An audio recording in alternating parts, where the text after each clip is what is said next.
Hero Honda देश की धड़कन, चाहे 90s का दौर हो या 21वीं सदी की शुरुआत हो, भारत की सड़कों पर अगर दो पहिया की नाम आती है तो इसमें एक ही नाम सबकी जुबान पर हुआ करता है, हीरो होंडा। भले ही आज दोनों के बीच अलगाव के लगभग 13 साल हो चुके हैं। भारतीय सड़कों पर हीरो होंडा की बाइक्स ने एक तरफा राज किया है, लेकिन आज की परिस्थिति में देखें तो दोनों के रास्ते अलग अलग है। दोनों एक दूसरे पर हावी होने की कोशिश करते हैं। हीरो होंडा 90s के समय से लेकर आज तक यह नाम हर किसी के जुबान पर छाया रहता है, क्योंकि हीरो और होंडा के कोलैबोरेशन से बनी यह कंपनी दुनिया में सबसे अच्छी टू व्हीलर व्हीकल बनाती थी।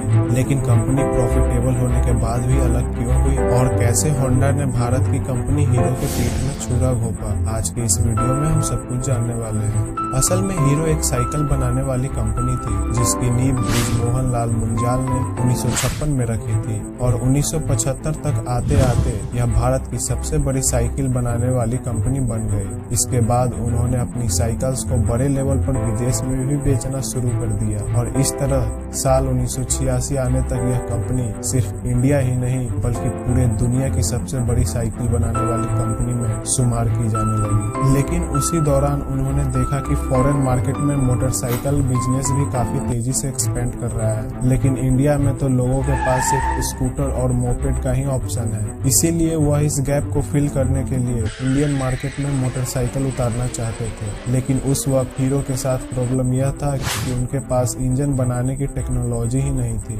जिसकी वजह से मोटरसाइकिल बनाना उनके लिए तो मुमकिन ही नहीं था। इसीलिए अपने इस प्लान को एक्शन में लाने के लिए उन्होंने किसी विदेशी कंपनी के साथ कोलैबोरेशन करने के बारे में सोचा। जब उस वक्त भारत में लिबरलाइजेशन भले ही नहीं आया था, लेकिन उस टाइम गवर्नमेंट इंडियन कंपनी को यह अपॉर्चुनिटी देती थी, अगर वह चाहे तो किसी भी विदेशी कंपनी के साथ में टाई अप करके इंडिया में अपना बिजनेस एक्सपेंड कर सकती है। इसीलिए बृजमोहन लाल ने हीरो के थ्रू दुनिया की सबसे बड़ी मोटरसाइकिल बनाने वाली जापानी कंपनी होंडा के पास में अपना प्रपोजल भेजा।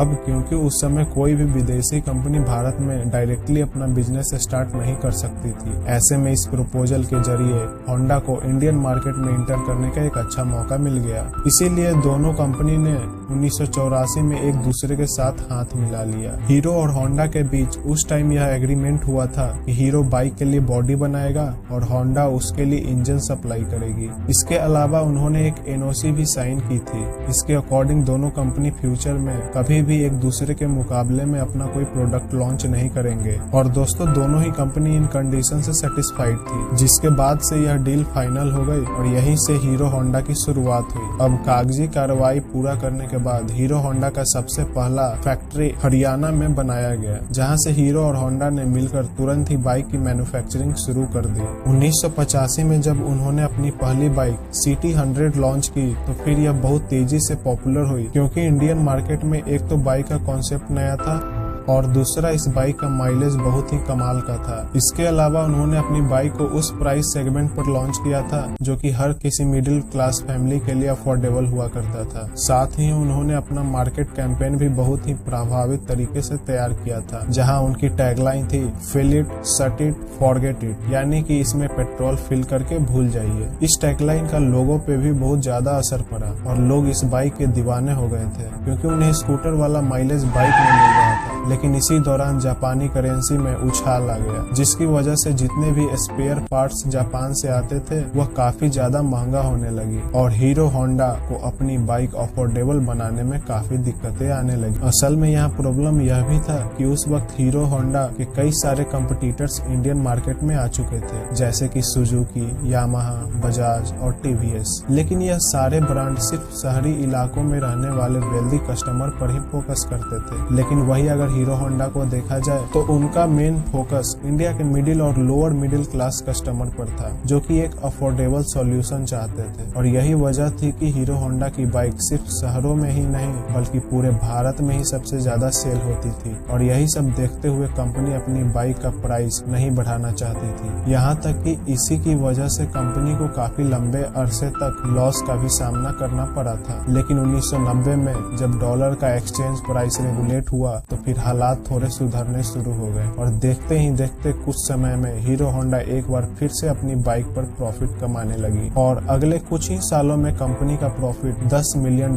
को भी क्रॉस कर गया, जो कि उस जमाने में एक बहुत बड़ा नंबर था। अब यहाँ तक तो चीज ऊपर से काफी अच्छी नजर आ रही थी, लेकिन अंदर से सिचुएशन पहले से बहुत खराब होनी शुरू हो गई। दरअसल कंपनी के मैनेजमेंट में शुरू से ही कई तरह की प्रॉब्लम चल रही थी, जैसे कि होंडा तो अपनी बाइक अमेरिका और रूस से डेवलप्ड कंट्री में सेल कर रहा था, लेकिन हीरो होंडा को कोई होंडा की तरफ से फॉरेन में अपनी बाइक को सेल करने की परमिशन नहीं थी। यानी कि एक तरफ तो हीरो साइकिल मैन्युफैक्चरर के तौर पर उस समय दुनिया की सबसे बड़ी कंपनी थी, यहाँ तक कि Guinness book of world record में भी इनका नाम दर्ज था। वहीं दूसरी तरफ होंडा की वजह से वह अपनी बाइक फॉरेन मार्केट में सेल नहीं कर पा रही। असल में इंडिया के बाहर हीरो होंडा को सिर्फ नेपाल, भूटान और बांग्लादेश जैसे आसपास की कंट्रीज में ही अपनी बाइक को एक्सपोर्ट करना अलाउड था, जिसकी वजह से हीरो अपनी इंटरनेशनल मार्केट में जो पोजीशन चाहती थी वह उसे नहीं मिल पा रही थी। अब एक तरफ तो होंडा काफी तेजी से ग्रो कर रहा था, लेकिन वही दूसरी तरफ हीरो एक लिमिटेड स्पेस में सीमित होकर रह गया था, जिसकी वजह से इन दोनों कंपनी के आपसी रिश्ते खराब होने लगे। इसके अलावा कॉन्ट्रैक्ट के अकॉर्डिंग हीरो बाइक्स की बॉडी बनाती थी और होंडा इंजन। अब अगर हीरो को अपना बिजनेस एक्सपेंड करने के लिए अलग भी होना पड़ता तो फिर वह ऐसा नहीं कर सकते थे, क्योंकि वह इंजन के लिए पूरी तरह से होंडा पर डिपेंडेंट थे। इसलिए